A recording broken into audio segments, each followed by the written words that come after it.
dude, I get it. Like, to you, your pocketbook is not being affected by this.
So the truck is running.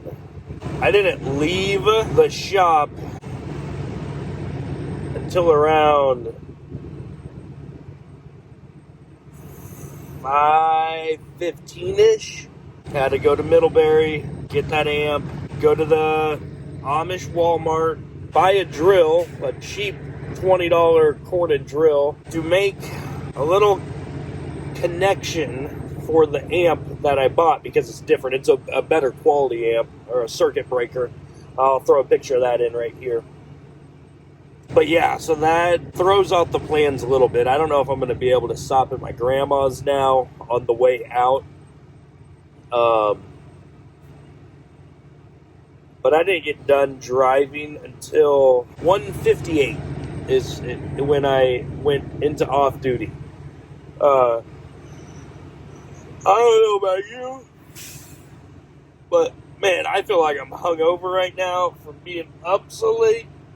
I like waking up at like 3:30 to 5:30, you know? This is, ugh.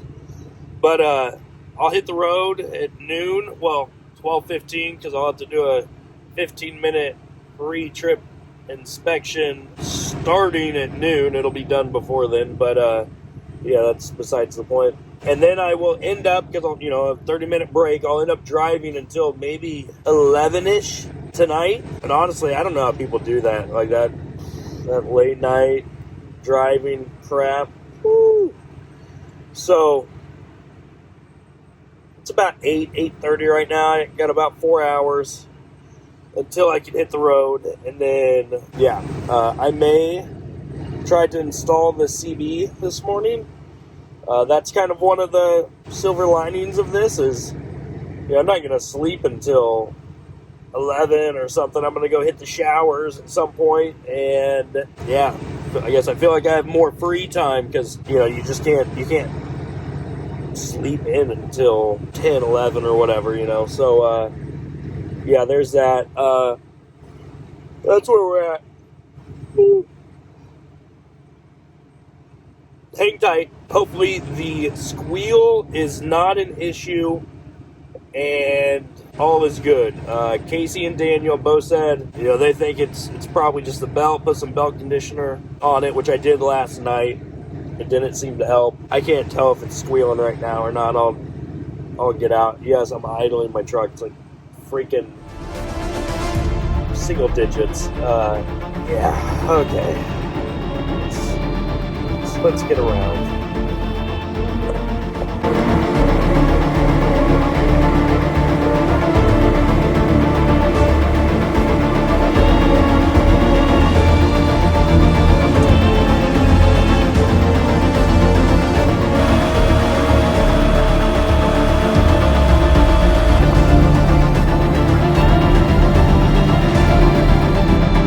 Okay, it's the next day, the next morning. I'm waiting to be able to do my pre-trip.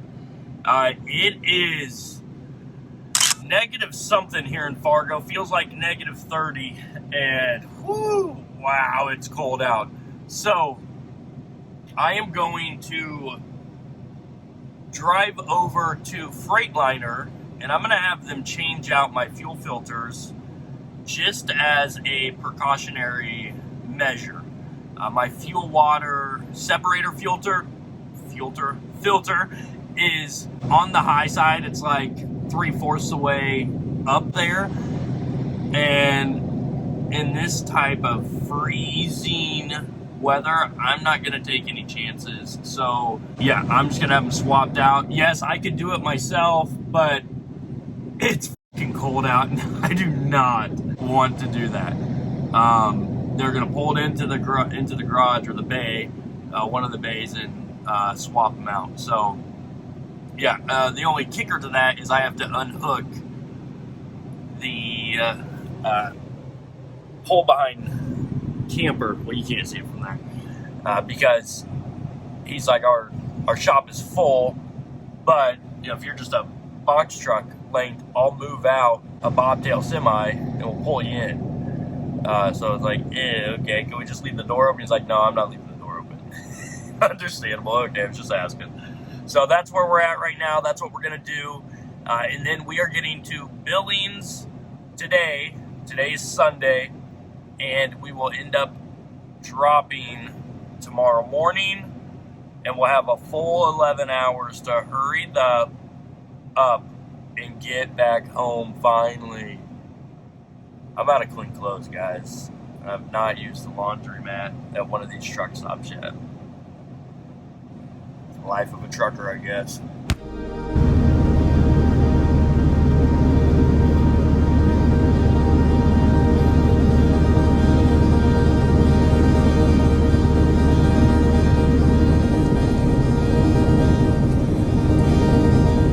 All right, so we're in the driver's lounge, which is pretty sweet setup at the Freightliner here, and even a payphone. Not sure some of these youngsters know how to use one of those, but just gonna hang out, have them change both fuel filters just to be on the safe side. And while they do that, I'm gonna read, I believe the title is How to Raise a Modern Day Knight. I'm gonna read some of that, and when they're done, I'm gonna go probably buy some more anti-gel and just add it in. But I added in, another 320, the Hows, because about the same price, treats up to 320 gallons versus 100. So I'm like, I'm putting a jug in each side. That's what I did yesterday. Probably gonna do the same today, because again, it's freezing and I don't want to get stranded. So there we go. 2 hours later, $200 later. Hindsight, I would have just changed it myself. $38 for the filters, $150 for labor. Maybe if it was roadside, whatever. Okay, so as you saw, I got the truck loaded, and after I paid it, like you just saw, it's like $150. What the fuck, man? You know, maybe it's like a weekend minimum charge or this or that. You know, places do that, understandable. So I was like, I'm gonna ask him. Joe at the front counter, we were talking. He was an owner operator, or was a driver. Had an old Pete or something.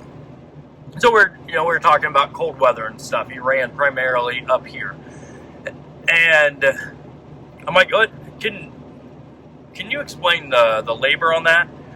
He's like, well, it just looks like going off his time card, there's an hour on there. Fuel filters? Yeah. Another tech kind of walks in the back and kind of overhears. He's like, yeah, about an hour. Like, what the fuck are you guys smoking if it takes you an hour to change fuel filters that are right in front of you?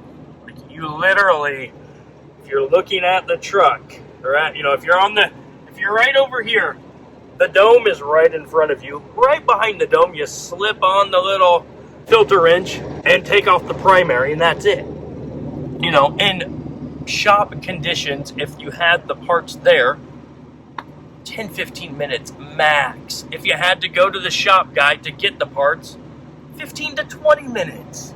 An hour. I went in and asked a question as I was waiting. He's like, oh, well, they're on break. It's a 15-minute break. They'll be back at 9:45 is when the break is over. The truck was fucking sitting in there for a good half hour, 45 minutes. No, closer to an hour. Initially, because I was up in the driver's lounge reading, and then I just started watching some YouTube videos, and you know, kind of got lost track of time, and I was like, they got to be finishing up by now. Like, there's no, like, I don't understand what's going on. That's when they were on their 15-minute break, but the truck was already in there for a long minute. Anyways, you know, I think the moral of this story is with this and with the shop in LaPorte, I don't think there's a lot of people that are ill-intended, that mean to take advantage of you. But like this little peon shop guy, and no offense, I'm not, you know, whatever. But, you know, the low man on the totem pole here, he gets told to clock in, clock off on jobs, yada, yada, so they know what their expenses are. And he clocks in, he dilly-dallies around, he does this, he does that.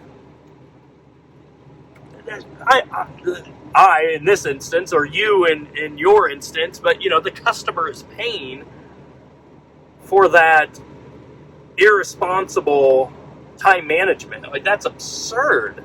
And, you know, like with the shop in LaPorte, again, they weren't trying to just get as much money out of me as they could. Like, hey, that needs change. Like, it looks like it's, you know, it's probably original to the truck. Fair enough. I'll do it myself. I'll do this. Can we look at this? You know, like with that, it was more of, there's other options that we can take, but we don't really want to take them. We just want to take the easiest route. Well, again, I'm the one that's paying for the route, and if you presented a new route, I'd like to explore that and see if it makes sense on which one to do. So the moral of the story is, I hate conflict, but you have to be the voice, the person that fights for the outcome that you want, that you know should be closer to reality, right? Mind-blowing, yeah. And don't be afraid to speak up. You know, I wasn't a dick or anything. I was just like, hey, listen, if I had a problem with it before paying, I wouldn't have paid it. Like, I'm just curious on why is this $150 in labor? Like, is it just minimum, an hour minimum type of a thing? But I'm like, surely you guys do oil changes and whatnot. You don't charge $150 just for the filters, like, you know, but for labor, that is. But yeah, anyways, we're going to hit the road. Next time you're going to see me, unless something eventful happens, is in Billings dropping off, okay? That's it. Enough of this rant. But again, don't just sit idle, because it's your money, it's your livelihood, it's your business that needs you to speak for it in a polite, respectable way to make sure that everybody's on the same page, you know? So that's it. All right, let's go.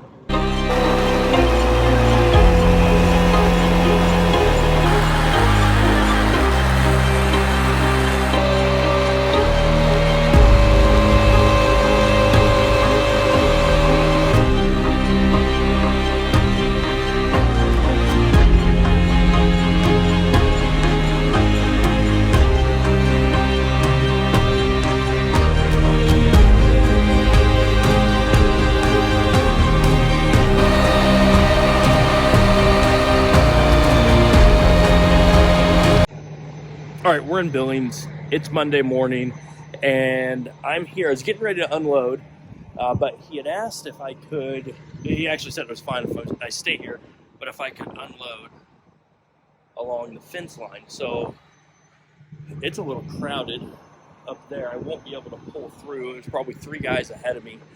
So what I'm going to do is I'm going to try to set this camera up, because I got some time to kill. And you guys are going to watch my amazing backing up skills somewhere, somehow. Because what I'm going to do is back up, back around, pull straight. Yeah. That's what we got. Also, I'm not worried because, well, my time clock is going to just be in perfect shape for the day. For those guys that can't create a magical timesheet, and there's just some little tricks to the trade, you know, on where to park, when to go off duty, yada yada. So if you don't know, ask below. All right, here we go.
All right, we are hitting the road, getting back home today. Should be back before the kids wake up from nap time. So, Randy's just been talking about how Miles is really wanting to roughhouse. So, when we FaceTimed this morning, I was in the shower, finishing showering. Told him I'm gonna wake him up. I'm gonna wrestle with him. So yeah, that's where we're at right now. Yeah, man, this has been a long freaking trip. Wow. Whew. I don't know how guys do it where, you know, you're gone for 3 weeks, you come back for a week or, you know, a few days or whatever, you do your reset and you're just gone, like, especially if you have a family at home. The crazy thing is I'm leaving tomorrow to go pick up that Colorado run. I think I had mentioned I asked Matt, our dispatch for multi-haul, if he would be so kind to book me on a Wheat Ridge run. It was before I had even picked up the Billings run, and I was just like, you know, hey, I explained it to him. You know, I had an issue, I had to stop, but, you know, it's going to be fixed today. It was at the point when I had messaged him. You know, it would be the same exact routine as I always do for every week. You know, I'll pick it up on, I told him Tuesday. It's going to actually be Wednesday. But, I mean, sometimes you got to say what you got to say. But yeah, so I'll pick it up. I said, you know, I actually said I'd get in late Tuesday or early Wednesday. I mean, nobody's in the office regardless in that stretch of time. And that I would drop on Friday like normal routines. That was a tough pill for the wife to swallow because, well, I've been gone for, what, about a year and a half now, it seems like. But it will allow me to get back on a normal, just weekly routine and, yeah, not have to take, you know, pretty much a week off just to get our normal flow back. So she was a champ. She was up for the task, and the house is still standing, so all is good. I think that's it. I'm going to leave it right here. If you see anything past this point, it's because something interesting happened between Sioux Falls, South Dakota, and home. But otherwise, until the next video, drive safe out there. Also, the tip, I put it on Instagram. When I was in Freightliner, the front desk guy and one of, like, probably like the foreman of the shop, older guy, both old truck drivers. We were all just kind of talking just about, you know, the cold weather, anti-gels and whatnot. And the old truck driver, the foreman, kind of walked around and he was just like, you know, I've always done a 70-30 blend of, you know, number 2 and number 1. And I've never had any issues, you know, any winter with my fuel filters.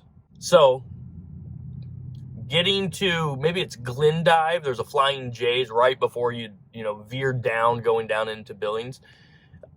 I was like, oh, well, I pulled up to a fuel island that had number 1. So I'm like, screw it, let's do it. Put 3/4 of a tank in on number 2 and then went in and put number 1 to fill the rest up.